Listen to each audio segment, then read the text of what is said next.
मैं Dipesh Rathore pickling sir आप लोगों के साथ में पिकलिंग जेल के प्रोडक्ट रिलेटेड आज मैं टेक्निकल बातें करने के लिए आया हूँ। आज तक हमने प्रेजेंटेशन के तो बहुत सारे वीडियो बनाए हुए थे, पर हमने टेक्निकल कन्वर्सेशन के आज तक पिकलिंग जेल के कोई वीडियो बनाए हुए नहीं है। तो जिसके लिए आज हम इस प्रोडक्ट को किस तरह से हमें एप्लीकेशन करना है, करते समय किन चीजों पे हमें ध्यान देनी है, ठीक है, किन चीजों पे ध्यान देनी है, किस तरह से इसे लगाना है, लगाने के बाद वाटर वॉशिंग हमें किस तरह से इसको करना है, ये सारी चीजें आज हम इस प्रोडक्ट के रिलेटेड आपको प्रेजेंटेशन भी करेंगे और इसके रिलेटेड बात भी करेंगे। क्योंकि कभी कभी क्या होता है कि कितने कस्टमरों को इसमें शिकायतें होती है कि पिकलिंग जेल हमारा प्रॉपर अच्छे से क्लीनिंग नहीं हुआ, कितनों को ये शिकायत होती है कि क्लीनिंग होने के बाद हमारा प्रोडक्ट हल्का येलोइज रह गया है या हल्का रेडिश रह गया है। तो ये सारी चीजें क्यों होती हैं, किस कारण होती हैं, ये सारी चीजों को आज हम अच्छे से बारीकी से आपको समझाएंगे। समझाने के साथ हम बताएंगे आपको कि किन किन चीजों को आपको इस प्रोडक्ट को एप्लीकेशन करते समय या वाटर वॉशिंग करते समय आपको ध्यान देना है, जिससे ये सारे प्रॉब्लम आपको फेस ना हो। इसके लिए गाइड, अगर हम जब पिकलिंग और पेसिएशन का एप्लीकेशन जब हम करने जाएंगे तब उस समय हमें कुछ चीजें खास ध्यान देने जैसी हैं कि ये प्रोडक्ट हमारा एसिडिक बेस्ड है।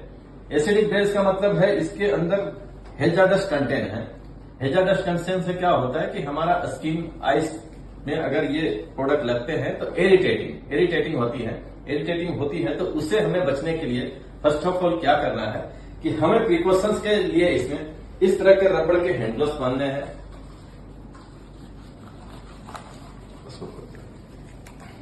आई ग्लास भी हमें ऐसे पहनने हैं जो हमारी आंखों को पूरी अच्छी तरह से कवर अप कर सके।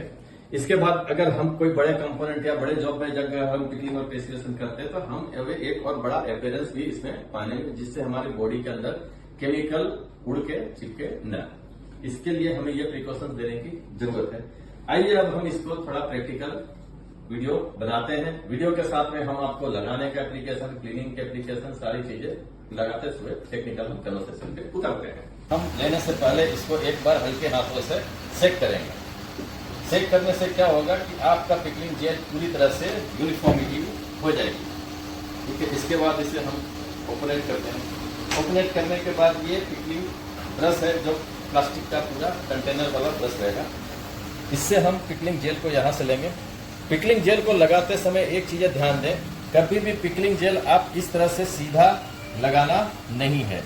इस तरह से लगाने से होता क्या है, आपका यहाँ पे कंटेंट थोड़ा ज्यादा आएगा और वहीं से स्वाइप होते होते यहाँ तक जाते हुए वो कंटेंट पिकलिंग जेल जो चाहिए वो यहाँ तक पहुँच नहीं पाता है। इससे क्या होता है कि थोड़ा टाइम रखने के बाद हम जब क्लीनिंग करते हैं तो ये हमारा पूरा जॉब अच्छे से क्लीनिंग नहीं होता है।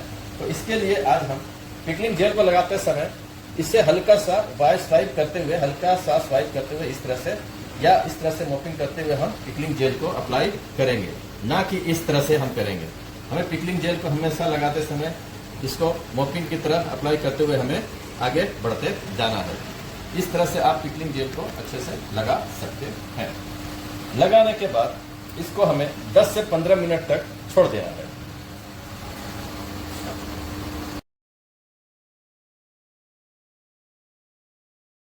आपका सरफेस इस तरह से पूरा अगर आप देखेंगे ध्यान देकर तो सरफेस आपका क्लीन होना चालू हो जाएगा।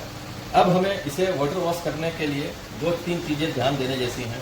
सबसे पहला, अगर हम चाहते हैं कि यह water wash 100% net and clean बिना स्वाइप के हो जाए तो इसके लिए हमें 150 PSI प्रेशर के साथ हमें इसे वाटर जेटिंग करना है। 150 या 250 बार प्रेशराइज अगर हम इस वेल्डिंग के ऊपर वाटर जेटिंग करते हैं तो हमें इससे बिना हाथ लगाए हुए या बिना स्वाइप किए हुए हम इसको वाटर वॉशिंग के थ्रू अच्छे से क्लीनिंग कर सकते हैं। अगर हमारे पास किसी तरह का प्रेशराइज वाटर नहीं है कि जिससे हम प्रेशर से वाटर वॉशिंग करके इसको हम नहीं साफ कर सकते, तो फिर इसके लिए हमारे पास इस तरह का स्कॉच ब्राइट है, जिससे हम इसको स्वाइप से करके थोड़ा हल्का घिसेंगे। घिसने के बाद हमें इसे रनिंग वाटर के थ्रू क्लीनिंग करना है, एक चीज। दूसरी चीज और ध्यान देने वाली सी बातें हैं कि अगर आपकी वेल्डिंग की सरफेस अच्छी से स्मूथ सरफेस, इस तरह की अगर स्मूथ सरफेस आपकी नहीं है और रफ सरफेस है जहां गड्ढे में अगर वेल्डिंग के फ्लक्स कहीं फंसे हुए हैं, तो उसके लिए हम इस तरह से वायर ब्रश लेंगे। वायर ब्रश लेके उसे हमें स्क्राइब इसके ऊपर हल्का स्वाइप करके घिसेंगे। घिसने के बाद हम फिर उसे वाटर वॉशिंग करेंगे। पर ये ब्रश को स्वाइप करने से पहले हमें इसे पिकलिंग जेल को अच्छे तरह से हमें वाटर वॉश आउट कर लेना है। करने के बाद हम इस तार ब्रश से इसको घिसेंगे या स्कॉच ब्राइट से घिसेंगे। घिसने के बाद हम इसे रनिंग वाटर वॉशिंग के थ्रू इसे क्लीन करेंगे।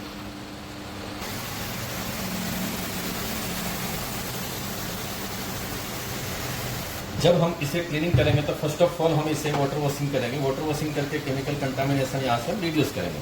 रिड्यूस करने के बाद हमें हल्का इसको स्वाइप करना है। अगर हीटिंग मास्क जो साइड पे रहते हैं तो इसे हम हल्का स्वाइप करके इसको क्लीनिंग करेंगे। क्लीनिंग करने के बाद अगर हमारे वेल्डिंग के कहीं भी कोई फ्लेक्स यहाँ पे कहीं फंसे हुए हैं तो हम इसे वायर ब्रश से फ्लेक्स को रिड्यूस करेंगे।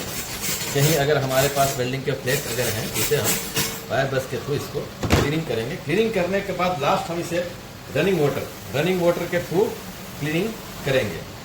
ध्यान देने जैसी ये बातें हैं कि क्लीनिंग करते समय हमें हमेशा रनिंग वाटर यूज करना है, न कि वो पानी जिसके अंदर हम डुबा के और वापस उसको स्वाइप करेंगे।